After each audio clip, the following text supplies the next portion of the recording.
Yo, Dom, over here. Hey, Dom, hey. Yo, Dom. Yo, Dom, over here. Hey. Just slaver, Jimmy. Jimmy Shubert. Shubert, the funniest that you can't get behind him. They should like. I'm serious, man. I'll kiss you right on the top of your head. You don't stop this. Oh, We're the funniest guy you've ever heard of. He is. He's the strongest actor. Nobody knows this. He goes down to let it with his family. Who's the guy at the end? It's Jimmy. You son of a bitch. But he's a good birder. He's an invisible iota, but good to see him, man. Yeah, you too, Tom. Good to see you guys. Don't let that ruin the funds for them. I'm just kidding.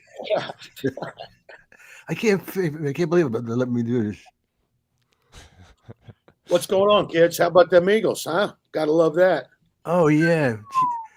Unbelievable. I mean, I'm telling you, I must have watched all those plays 1,000 times. That dime to Devontae Smith. I just can't. I still watch the Philly. I still watch the Philly special, you know? I can't believe the riots when they win are getting worse. I didn't think they could get any worse.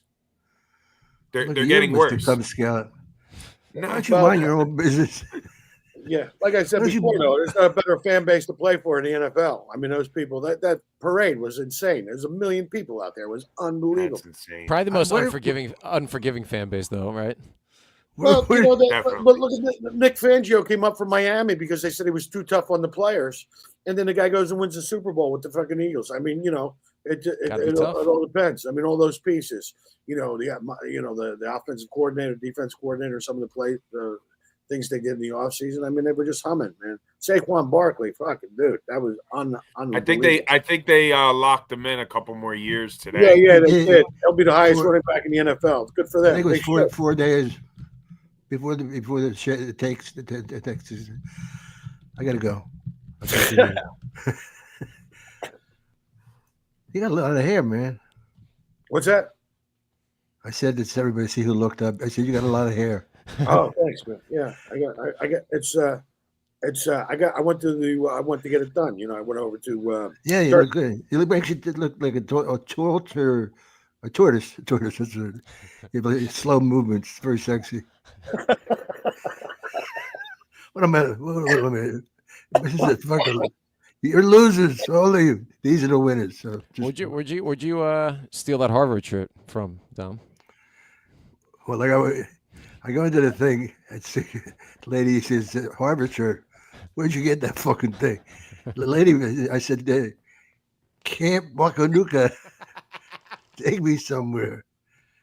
I got so much funny in me tonight because I'm as the Italians say, he falls over this guy. This is a guy. They can't follow him. They can't follow him. They got Walter. What was the place we went in Valley Forge? Oh, Pottstown, Soul Joel's. You know, I booked it for the next year, 2 years for 30 years. We're going to book them. You know, I hate the fact that I actually laugh because am I a phony? But you make me laugh. So if that's the biggest perry, meanwhile. The Russians are talking to the Russians. I thought they'd bring a little cheer into the Unites as we sit here joking around. A little political talk tonight, Dom. No, well, you know, you've got the big speech going down tonight. You know what I mean? I was watching a video of all those 22 Democratic senators just reciting the same speech since day one. Egg prices are like, what? You're all reading for the same thing. You know, nobody mixed it up a little bit. It's the same exact speech from all 22 of them. It reminds me of that thing. You ever see that news thing where all those local news channels are just repeating the same thing over and over and they'll expand to like 64? It's like they're playing from an old playbook. You know what I mean? Look, well, as a comic, what I like to do is I like to flip back and forth from CNN to Fox. I like going back and forth. Just to see, like, if there's some sort of a equal. You got a lot of time. Yeah, you have a lot of time. That's what I'm saying. I don't even fucking. I don't even watch one of the news stations, let alone two of them at the same time. He's got like two babies crying. He's throwing shit at them. Shut up! No, I got a 3-year-old and a 12-year-old. Yeah. Yeah, how old's your mother? She's like, I mean, no, it's still You got a 3-year-old and a 12-year-old, Steve? Hey, a not 12-year-old here. stepson, 3-year-old daughter. Yeah.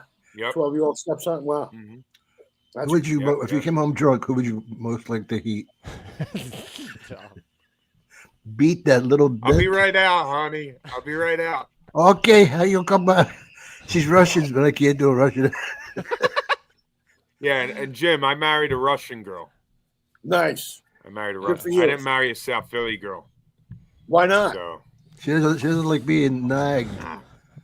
But shut up there, you stupid suck.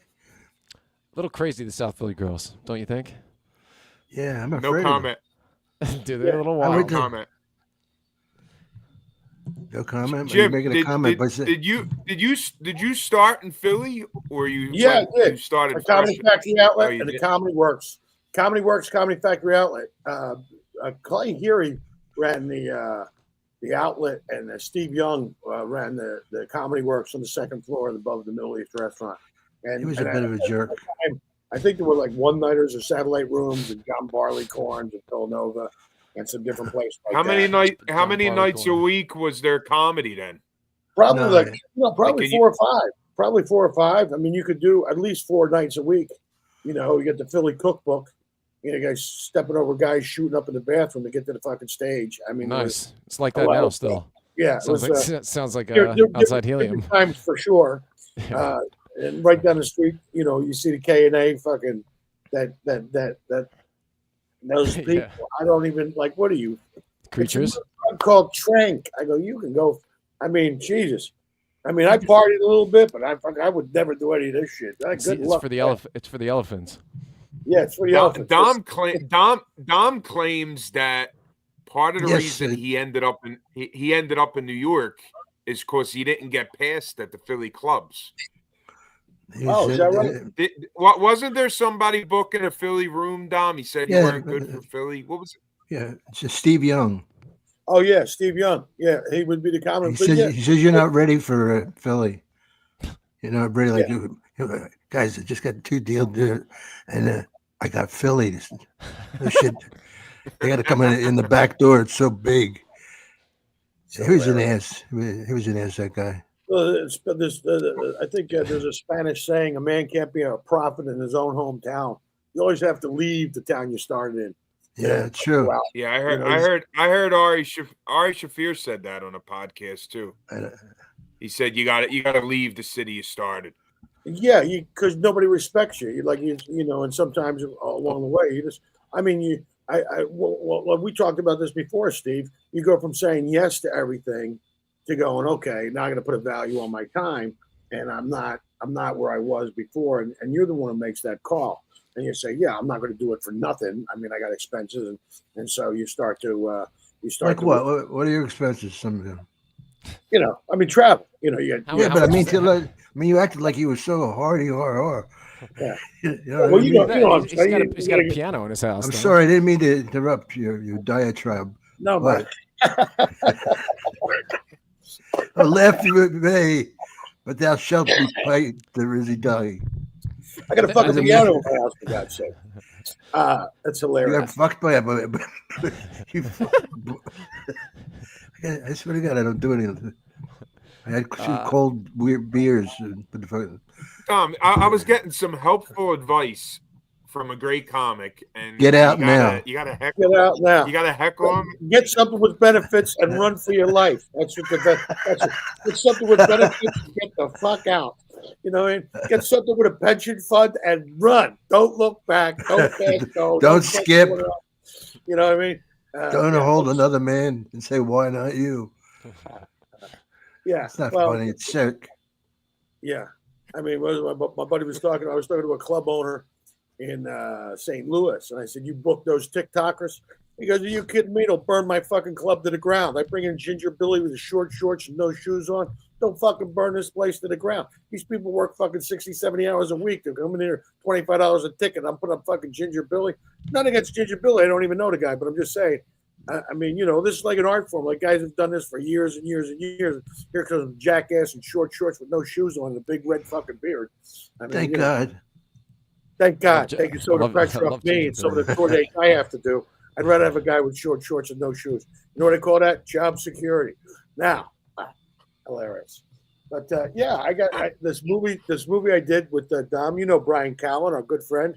I did a movie with Brian Callen and Everett Griffith called Topper, which just got released today on Amazon and Apple. If anyone wants to go check it out, it's kind of a comedy-centric movie, but with a guy who was in L.A. and his father dies of cancer, and he's kind of battling with drinking. Sounds really upbeat. Yeah, and it's the feel-good movie of the year. It is, Topper. Yeah, so that was at the Newport Beach Film Festival last year, and now it's just got released, which is great. You work on these things. 2 years go by, and now next thing you know. Yeah, the trailer looks great, Jim. Who wrote it? A guy named Kevin Mack, who works with Brian Callen. He wrote and directed it. And Brian Callen and me and Eric Griffith play his old buddies. That's him right there, Kevin McNamara. Mm-hmm. And then Mark O'Brien and Amanda Clayton do some powerhouse performances. They were both in that show called City on the Hill.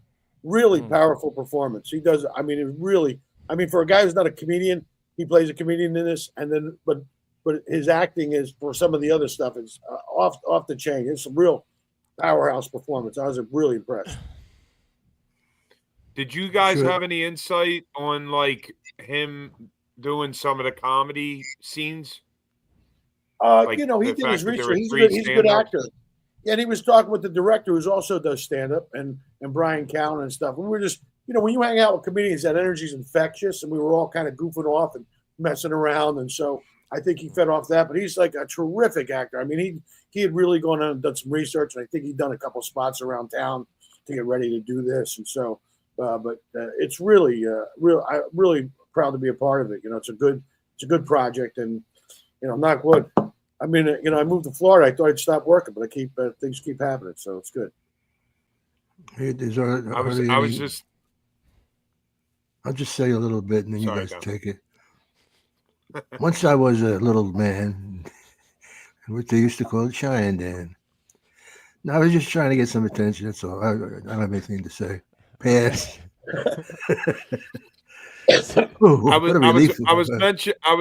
I was saying to Dom over the weekend. I was down in Florida with Vic DiBattista last week. I couldn't believe how much comedy there is in Florida. You could work every week. Yeah, there's 28 full-time comedy clubs here, not to mention Friday and Saturday night rooms in between those. I mean, you got all three improvs. They're the ones at the Kravis Center now. They're getting ready to open up in really? In the West Palm at the Kravis Center? Yeah, West Palm. They got Naples off the hook. You got Snappers. You got Sarasota, McCurdy's. You got Vinsani's. You got. I mean, there's a ton of work down here, and then you got the cruise ships heading out of Fort Lauderdale. And the Princess got those 3-day cruises. I didn't think I could get a job on a lifeboat, let alone work a fucking cruise ship. You know what I mean? But I could do it for 30 minutes. You know what I mean? I could be TV clean for 30. So, but is that all you have to do when you're on the ship too? You just do the clean 30. So I fly in. Let's say I fly in Sunday to St. Martin. The ship pulls in Monday. I get on the ship. Tuesday night I do 3 shows. Wednesday pull in the port. I get off the boat and I fly home. It's great. Nice. Yeah, they used to be like 7 days or 2 weeks. They don't do that. They don't do that anymore. They just fly to the island. The only ones I like to do are the 3 days, and it's actually. Do you go up cold or they have an opener? No, they have like one of the cruise ship directors go up and do 5 minutes, but I'm only doing 25 minutes, like PGTV clean. So, but there's kids. I like cruises for a vacation. It's a nice way to go sometimes. Yeah, it's the best of both worlds. You know what I mean? You get the vacation and you get to do some comedy and pick up a paycheck. So, oh jeez. You mean my life's a fucking paid vacation? What are you talking about? You're really gonna fly me in and put me up and let me tell some dick jokes? Fuck yeah! Where do I sign up?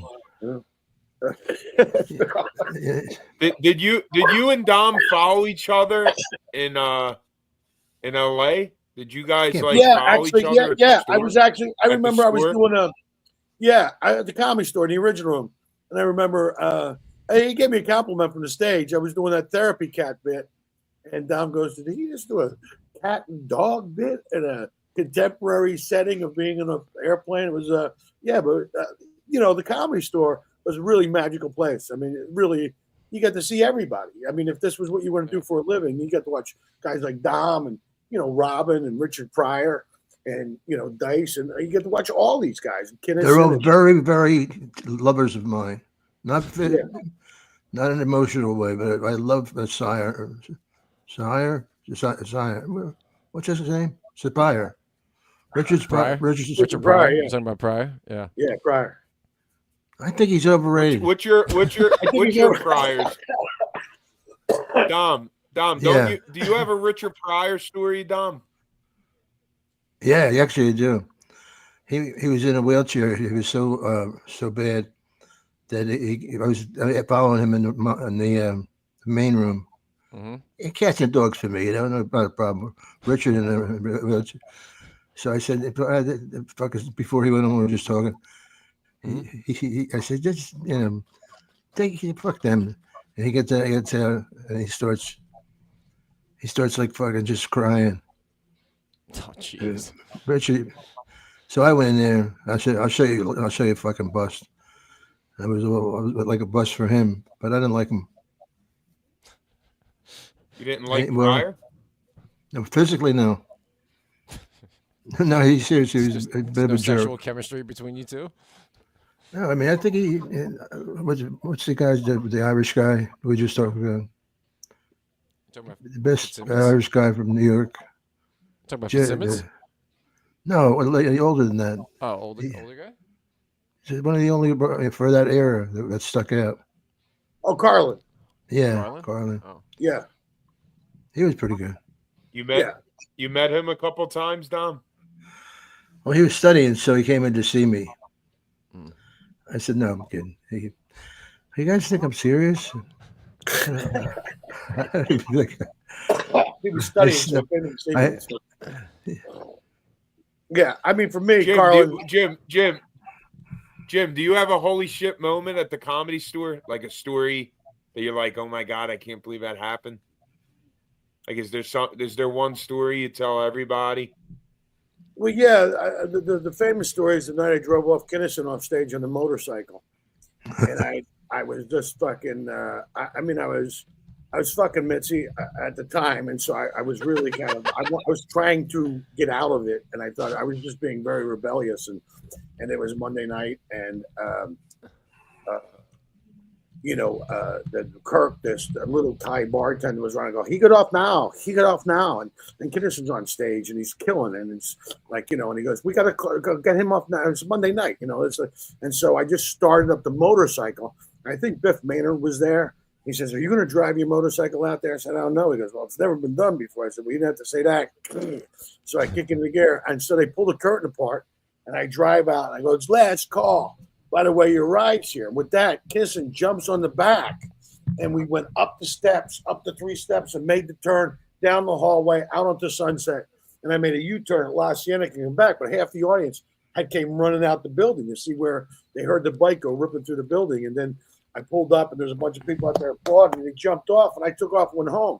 And I didn't see him for like 2 weeks, and I walk in the Comedy Store back by the bar, and Lorraine Newman and Randy Quater back there with Sam, and he goes, Jimmy Shubert, get over here, you crazy motherfucker. And then I listened to him tell the story. I go, oh, fuck, I didn't even think anything about it. I just was something I was trying to do to get out of, I'm guessing you weren't sober that night.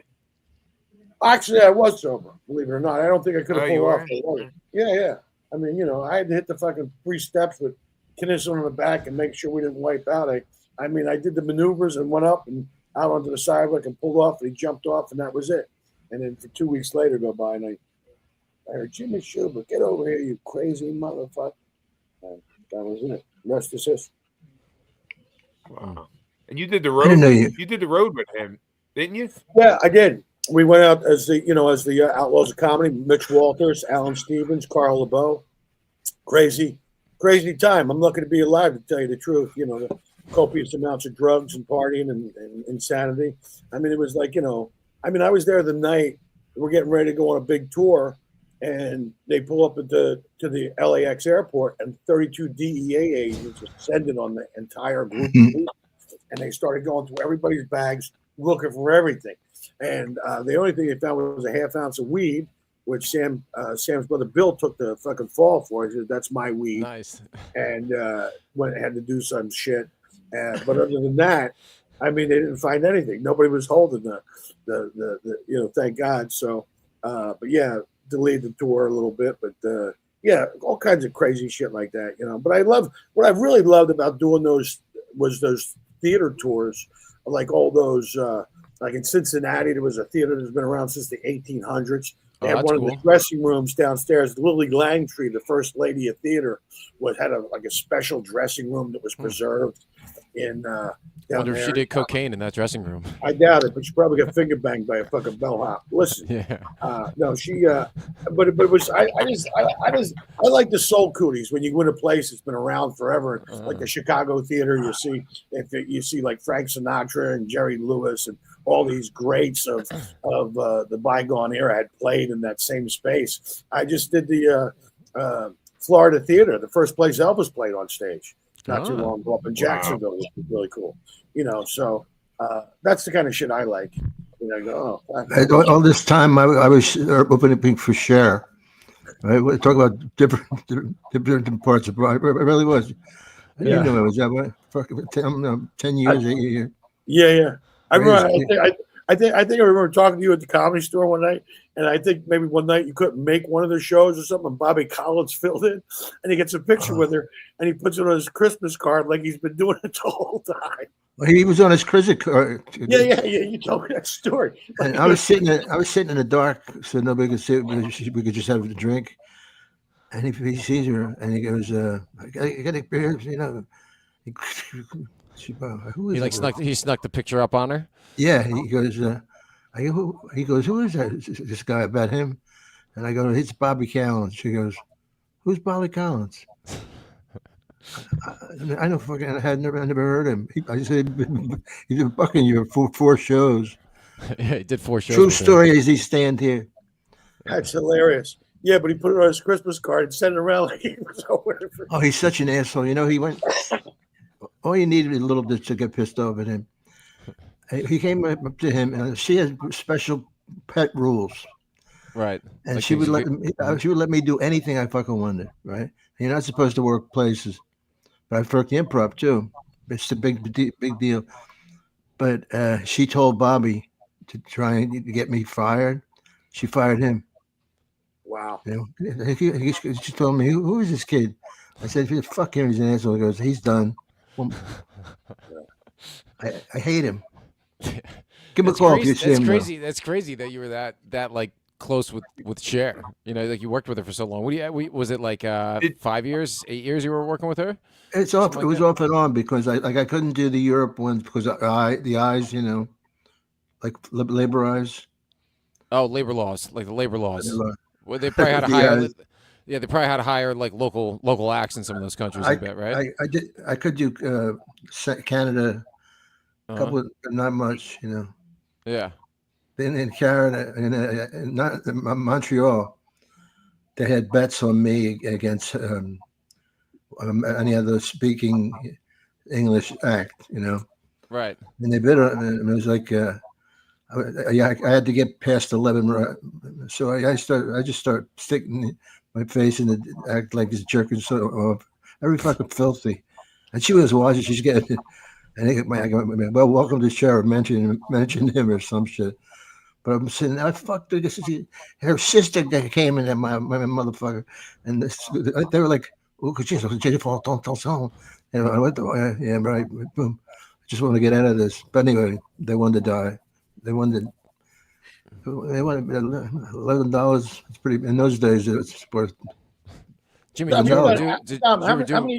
many years in a row have you done Montreal Comedy Festival? I mean, I'm sure you're probably one of the most tenured guys up there. Probably every year you did it, I think, right? Yeah, it's unbelievable. It was so much fun. Yeah, that was really. everybody was good, you know. Yeah. Everybody to get that, it was harder than getting TV shows. Yeah, at one point you could really launch your career from that Montreal Comedy Festival. I mean, they were up there looking to give out deals, development deals. I had a couple myself, and then hopefully you got a sitcom and whatever. But I mean, that was one of the few things that like you could really launch your career from that festival. Yeah, that and Johnny Cash, John Carrish. Johnny Carson, yeah, for sure. Didn't they stop? They stopped Just for Laughs, right? Well, it went They bankrupt. stopped. They went bankrupt. Oh. Well, there's And a the lot of way- story. Yeah. The guy who runs it, I know this guy. They just ran out of money, and the guy who the French, he got like all this stuff about him fucking around with women and get your hands off me, and it all started with that, and then it blew out of train. You know. Yeah, it was basically propped up by the government up there. But at one point, it really was something special. It was a lot of fun. I mean, if you got invited, you look forward to going every year. It was really a lot of different shows, and the Canadian audiences were amazing. I think this one article says he did it for 35 years. Dom. Yeah, Bobby Slade's another. I mean, Bobby would always do the 35 show. years. That's fucking crazy. He was on stage, and I was hosting it in Showtime, and his wife, a real pretty girl. She's next. As he walks out, looks like he's going to kiss her. He kisses me, and the whole fucking place went down because he goes like this, "Oh baby, how much can you get Bobby Slayton off?" That's hilarious. I do a lot of things, dude. Have you ever seen my real act? It's killer. It's destroy. We couldn't hear it from him. They were laughing. Laugh per minute's one of the funniest guys to ever fucking take the stage. Man, I used to watch Dom at Igby's. At Igby's, just fucking really? Oh yeah, dude. Back in the Igby's days, like, remember Igby's? That fucking place. That was like that. Like I was just getting started, but I watched just laugh, just annihilate. He would just watch that.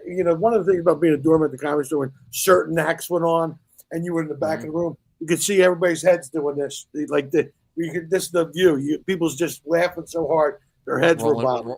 This is the greatest thing ever. I mean, to watch that and to watch these guys and people forget in the main room. They used to do 2 shows a night, sometimes 3 shows a night. And that room used to seat 500, and we'd flip it over 7, 9, and 11, and just flip it over. That place was hopping, man. It was insane.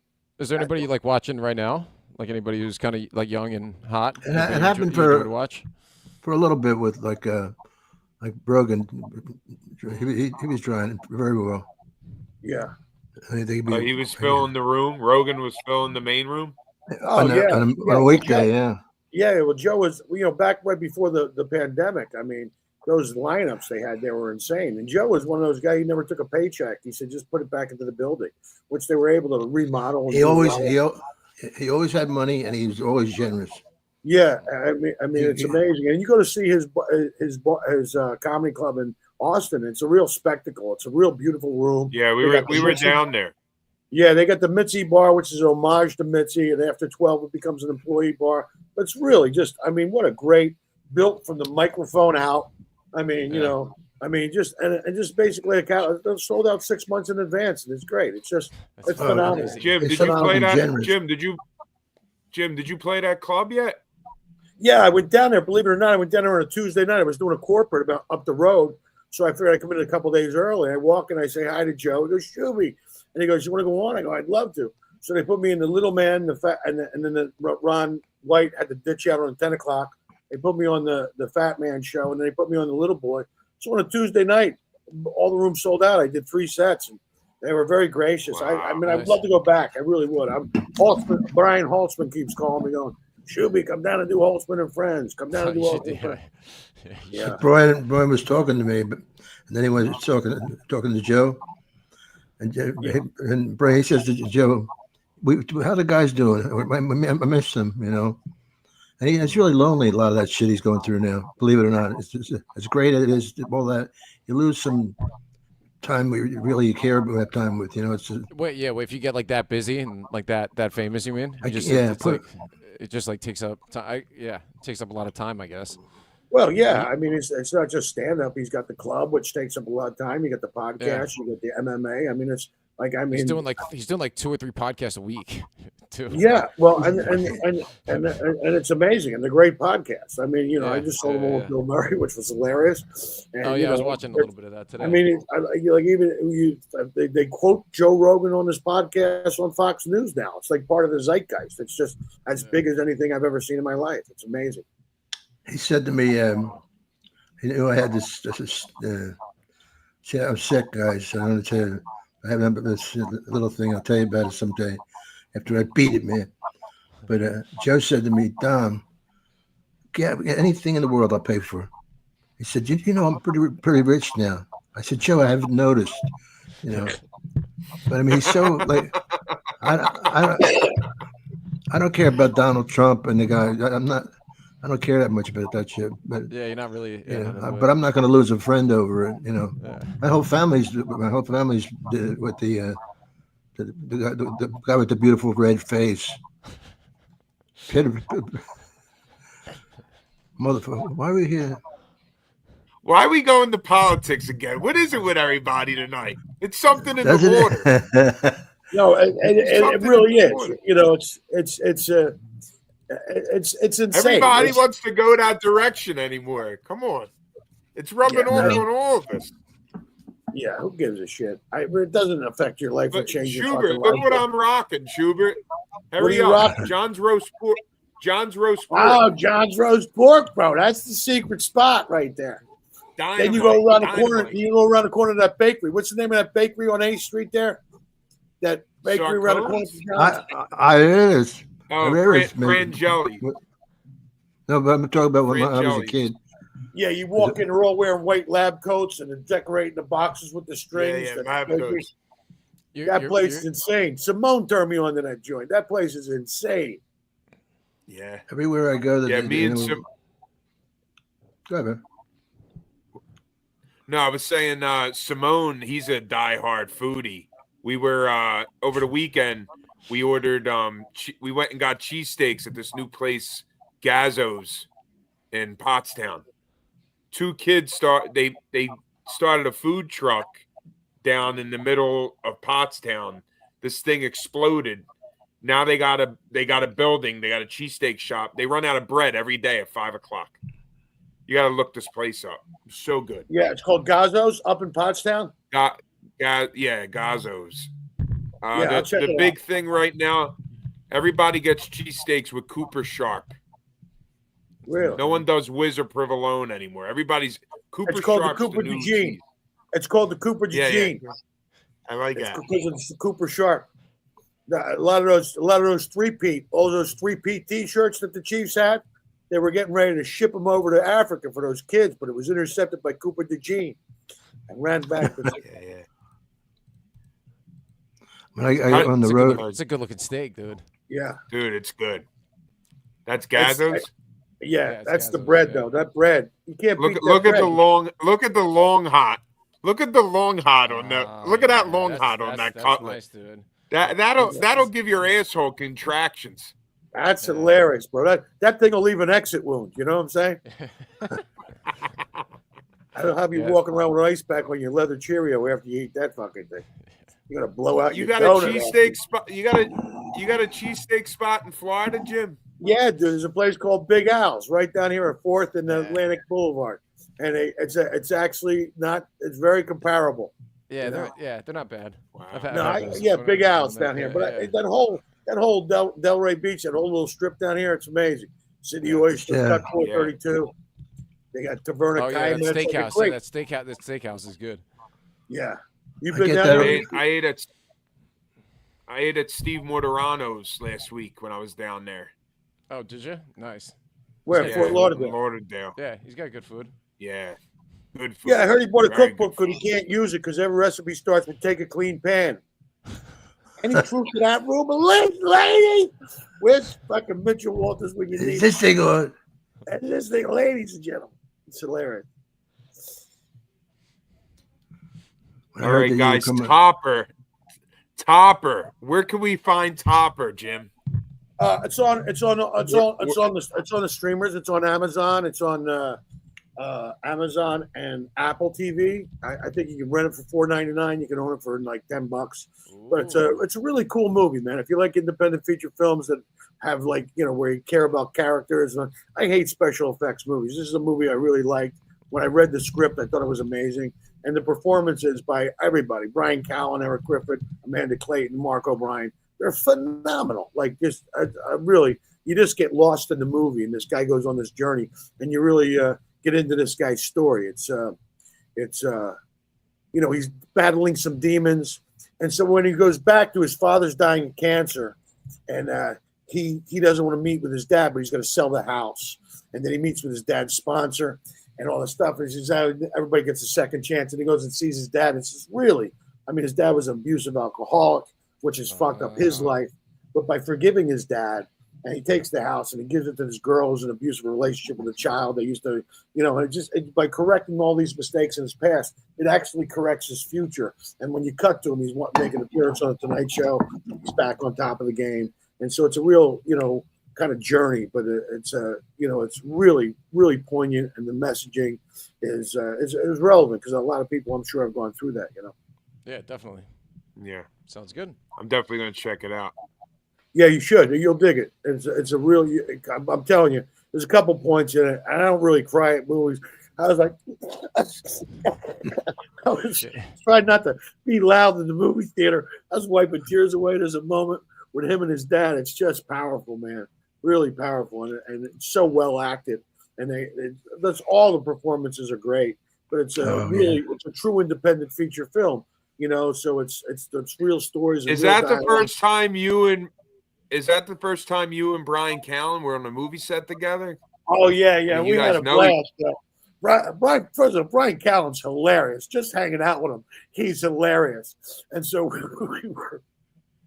we were just cracking up the whole time. And Kevin, obviously, there's a guy who works with Brian on the road, and Kevin's a comedian. So we had so much fun making the movie. Fake fights. They had to choreograph a fake fight.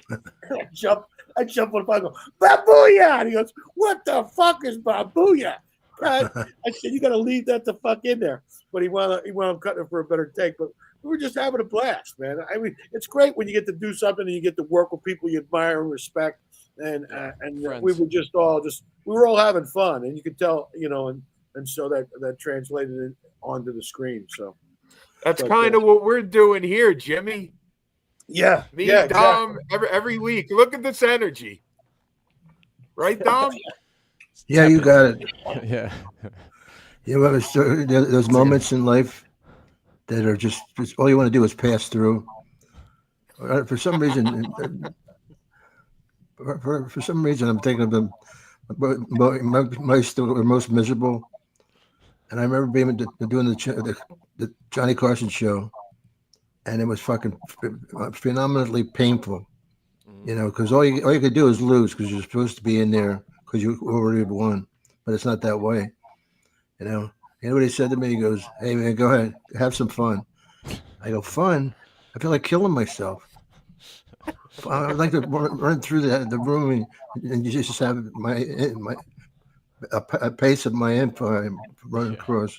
Anyway, I'm glad you asked me that. No, it's funny. Like even when you're doing, I talked to David Wayne's one night, and we were back at the Comedy Store, and this is after In Living Color, and he said I had the most fun when I was doing this for $25 a night. He goes, now people are giving you a paycheck for like $30 million. Go be funny, and it's like you feel the pressure. I think at some point you're right. You work your entire career to get the night show, and it is just you don't want to. You're so you can't really enjoy it until almost it's all done. But it's like even doing like Last Comic Standing. It's every week you're filming you, and you got to clear everything, and it's a painful process. But once it's over, we're like, "Phew, thank God." You know what I mean? How long was that show for Jim? How long was that show for you? Because you were on there for a while, right? Yeah, I made the top 10 finalists, and I only did it because I had a brutal summer. I was having a tough time getting work, and I said, well, you know what? I got to lose. Fuck it, yeah. I got nothing to lose. And sure enough, I got on the show and I made it to the top 10, which is all I really wanted. I mean, I heard horror stories about, because what they do is they take the top 5 people that finish and they put them on a tour bus and they drive around the 70 cities and they're selling out, but they're only getting $700 a night. I mean, at one point, they were like sleeping on the bus and showering at the venue, and they were going nuts, like the guy like Rocky Report and some of these Lackland pattern were like, this is fucking insane, and it was just like one guy wanted the limo to ride him over just by himself. It was like a nightmare. I didn't want to get to the top 5. I just want to make the top 10, use it for what I needed it for, and then go out and off the road. Yeah. I took one of the girls, Zaynab Johnson, who was a semifinalist. She was a very tall, beautiful black woman with a shaved head, and we went out on the road. So Nice. she was a semifinalist from the show. She got exposure, and then I went out and we just toured. We did that whole summer. Just tours and selling out, and it worked out. It's great. Sometimes you don't always have to win to win. You know what I'm saying? Yeah, for sure. I never heard you say that. And sometimes people actually believe that they're the last comic standing. Bingo. I'm the last comic standing. I can do what I want. Bro, it was a show. It's make believe. All right, just fucking everybody lighten the fuck up. You're telling dick jokes. Don't fucking wait. Jimmy Shubert. Check out Topper. Where can they get it again, Jimmy? They get it on Amazon and Apple TV. Amazon. It's on the streamers. It's called Topper. It's great. You'll thank me later. But it's definitely Any dates? It's just kind of rude for you to pay, throw dates at my. They don't want for money. Maybe go ahead, go. I'm doing an Uncle Vinny's comedy show, March 21st and 22nd up there in Point Pleasant, New Jersey. Now you're talking to me. Now you're talking. Now you're talking to my crowd. Now you're talking to Uncle Vinny's. Now you got some good gigs. Would you lose a bet? What do you Dino? Yo, Dino. He's a pretty good stand-in. Yeah. Through it all, he has a good. He's good. Yeah. That's what you don't want to say. What are you looking? You're married. It's so funny. I was opening for Kevin Nealon down here at the Boca Black Box. And he's hilarious. Oh no, he's great. He was so cool. And so I'm coming out, and then the audiences are like, "Hey man, keep at it, keep at it." Like, okay, yeah. It's already you're 100. Yeah, he's one of the funniest people I've ever met. Oh, dude, hilarious! Just standing there talking to him. He was setting up his camera, and I walked in to bust balls. He goes, "What are you warming up now? Are you warming up now?" We used to do this improv in the Lust Factory, and we would have it stand into a song, and he'd always come in. I'd be like, all day, I'm doing this, and he comes in, and you know how they do that to grab like it changes the whole thing. Well, he do this, just a little thing, and you're supposed to beg it, and that's all. Yeah. I'm so glad you came to fill in the dead spots I create. I know he I think, by the way, many years ago, we were doing the Funny Bone in Philly, and for some reason, I was working with this guy named Tom out of Jersey, but he was emceeing, I was featuring, and you were coming in, and I think we were staying at the condo for like one night, and you walked in there, and the guy's in his boxer shorts and a wife beater with a gravy stain on his wife beater. I think he was watching Andy Griffith's show, and he goes, and you walk in from the cold. I got my luggage, and I literally get in the front door, and this kid jumps up in his boxer shorts with his wife beater and a gravy stain. Mr. Irrera. Oh my God, I can't believe I'm working with Mr. Irrera. It's going to be such a pleasure working with Mr. Irrera. Oh, I'm happy to be. And Dom looks and goes, "You want my intro now?" It's so funny. I'm at both things because I'm going to be completely recognized at Game 10 and totally along at Lane 15. There's really, I can literally walk with anybody and it's like, "Are you him?" I said, "I don't know. What is he?" "Oh, you're Bill. Come over here. That's the bada boom thing." "Oh, remember you. You know the bada thing? Everybody fucking knows. Leave me alone." He goes, "Can you do me a favor? This before the cell phones. My cousin, he's not going to believe it's you." He's just calling. Will you hear him say bada boom, bada bing? I said, well, I got to put him in the please. All right. And then everybody's getting their bags, and you can just see me there. All right, thanks. You did it for the guy once over they the got phone? Yeah. Thank you for selling that better than me. That's all right. Jim, I just got to tell you one thing on a serious thing.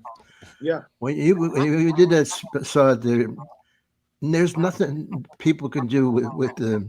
It's so fucking strong that it's beyond any kind of like. What are you going to bet? That's one of the top of the top. So fucking strong that it's all. There's no. You can't get higher. You know. See, there was. You're set. It's amazing to not get one moment. He really does. It's all connected. It's hard, you know.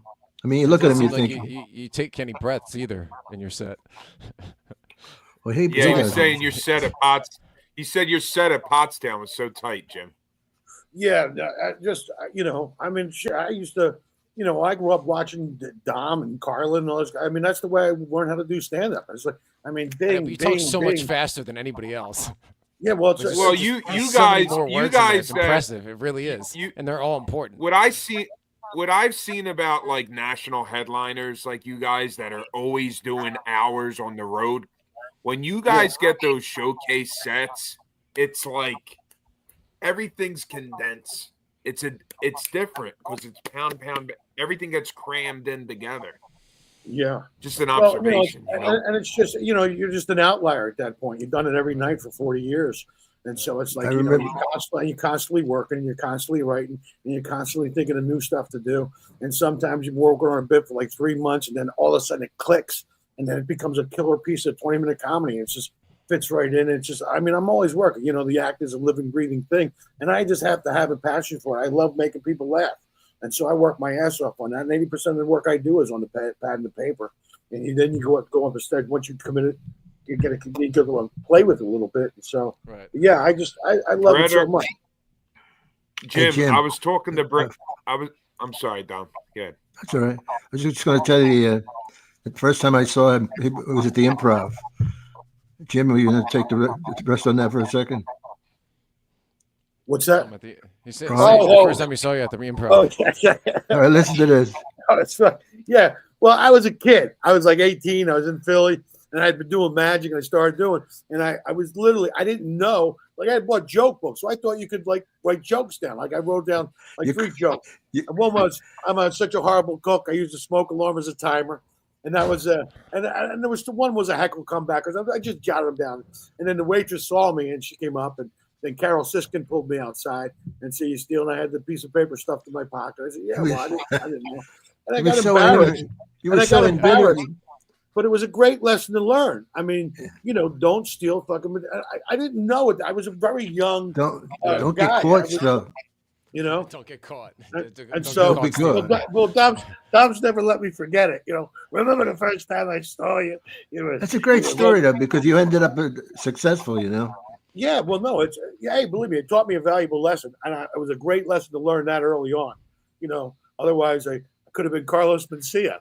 Now listen, hey, wait a minute, ladies and gentlemen. Jim, I was talking to Brett Ernst last week, and he brought Brett. you up, Yeah. and he gave you such a good compliment. He said it's very rare as you're getting really strong that somebody wants to bring you on the road and follow you. And he was like, Jimmy, he's like, I credit him so he always wanted an opener to like really bring the heat because it brought the best out of him. I brought Tripoli on the road with me. I brought a bunch of guys on the road. All the guys I work with are great comics. I don't ever want anybody laying down. I mean, I got lucky. Like Russell Peters let me do a show in Vegas, and they took me to India, and he was like, "Do what you do, Shuby." I mean, when you work with a real comic, it's like, go do what you do.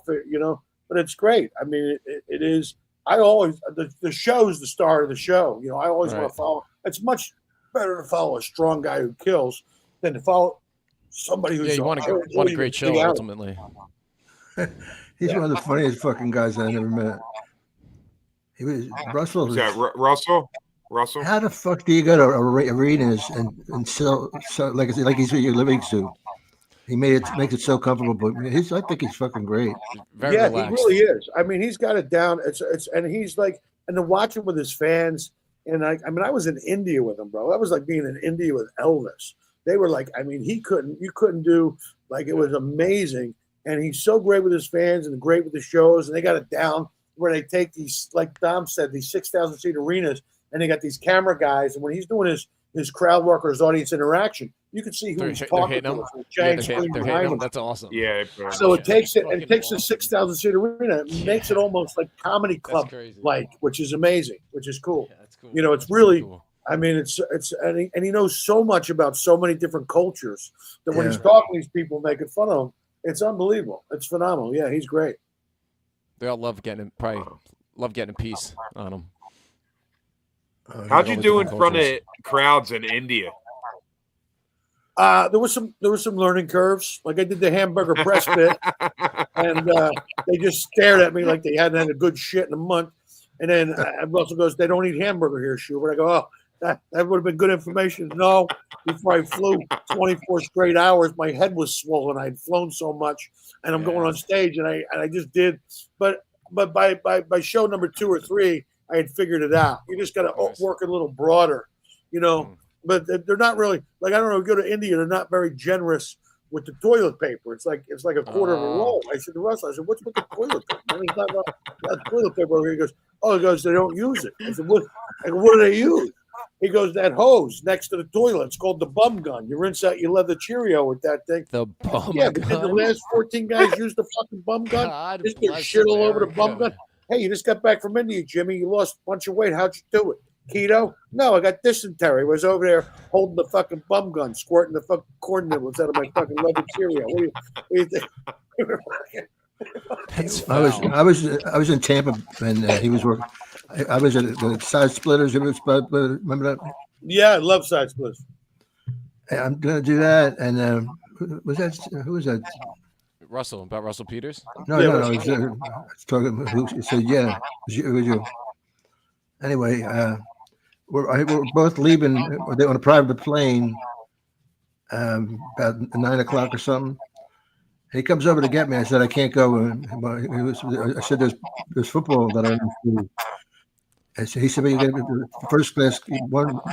He says, "I said, I don't care, but thanks." You know, he waits a half an hour just so I can get on the flight. Who fucking does that? Yeah, you know, he got me a bottle of wine. Yeah, Russell Peters is one of the nicest guys in show business that you'll ever meet. He is truly. I mean, I always I just go, man, if I get to that level, I tear a page out of his playbook. Just the way he treats people, the way he's just, I can't say enough good things about him. He really, I put a couple cool moments. Even when he was one of the judges on Last Comic Standing, he was always looking out for me. He pulled me aside, he goes, "Are you mic'd up?" I go, "No." He goes, "Let me tell you something. They're coming for you tonight. Get ready." But I mean, it was just one of those. Russell's the greatest. He's great. And him and his brother produced these half hours up there in Toronto. Just did one of those. So, nice. I mean, you can't say enough great things about Russell. I'm a huge fan too. That's awesome. Well, listen, guys, boys. Good to hang out, Jimmy. Go Thank Birds! You for doing the show. Go Birds! Thanks for having me, man. Dommy, great seeing you, brother. I love you. Thanks. Steve, love you too. Ryan, great seeing you guys. God bless. All right, be well, fellas. Talk soon. Topper, check out Topper, everybody. Hey, see, that's what I mean. Over here. Hey, Dom, hey. Yo, Dom. That was